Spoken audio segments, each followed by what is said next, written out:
Biodegradable అంటే ఏదైనా సరే కొద్ది రోజుల తర్వాత మట్టిలోని గాలిలోని కలిసిపోతుంది. నాన్ బయోడిగ్రేడబుల్ సబ్స్టెన్సెస్ ఏది కూడా ప్రకృతిలో కలవదు. ఎన్ని వేల సంవత్సరాలైనా సరే అది అలాగే ఉండిపోతుంది.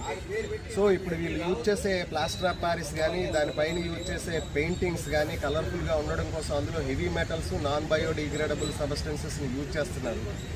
ఇవి చాలా టాక్సిక్ సబ్స్టెన్సెస్. అయితే చాలామంది ఏమనుకుంటున్నారంటే ఈ టాక్సిక్ సబ్స్టెన్సెస్ విగ్రహాలు నిమజ్జనం చేసేస్తున్నాం కదా వల్ల దానివల్ల మనకి టాక్సిక్ ఏంటి అని అనుకుంటున్నారు.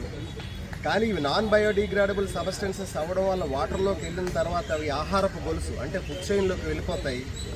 మొక్కల నుంచి అక్కడి నుంచి చేపలకి, పీతలకి, కప్పలకి వీటన్నిటికీ కూడా వెళ్ళిపోతాయి.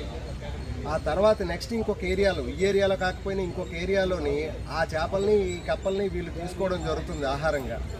సో మీరు యూజ్ చేసిన కెమికల్స్ ఏమవుతున్నాయంటే ఆహారపు గొలుసు ద్వారా మళ్ళీ ఆ నీటి జలచరాల్లోకి వెళ్ళిపోయి జలచరాల ద్వారా ఆహారం ద్వారా మళ్ళీ మీ శరీరంలోకి వస్తున్నాయి.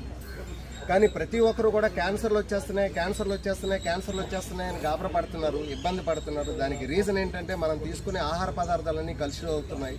అందులో ఒక భాగమే ఈ నాన్ బయోడిగ్రేడబుల్ సబ్స్టెన్సెస్తో యూజ్ చేసిన విగ్రహాల నిమజ్జనం చేసే కార్యక్రమం. అంటే ఇండైరెక్ట్గా మన శరీరం తాలూకు ఆరోగ్యాన్ని మనమే ఈ విధంగా డ్యామేజ్ చేసుకుంటున్నాం. సో ఆ విధంగా పండగలకు వ్యతిరేకంగా ఎవరు ఉండమని నేను అనటం లేదు. డెఫినెట్గా నేను కూడా వినాయకుని యొక్క భక్తున్నే. కాకపోతే ఆ చేసే ప్రతిమలు పసుపుతో కానీ లేకపోతే మట్టితో కానీ బయోడిగ్రేడబుల్ కెమికల్స్ ఉంటాయి. ఆ కెమికల్స్తో పెయింటింగ్ చేసిన విగ్రహాలు తీసుకోవడం వల్ల మనం అందరం కూడా ఆరోగ్యంగా ఉంటాం. ఇది నా యొక్క విన్నపం.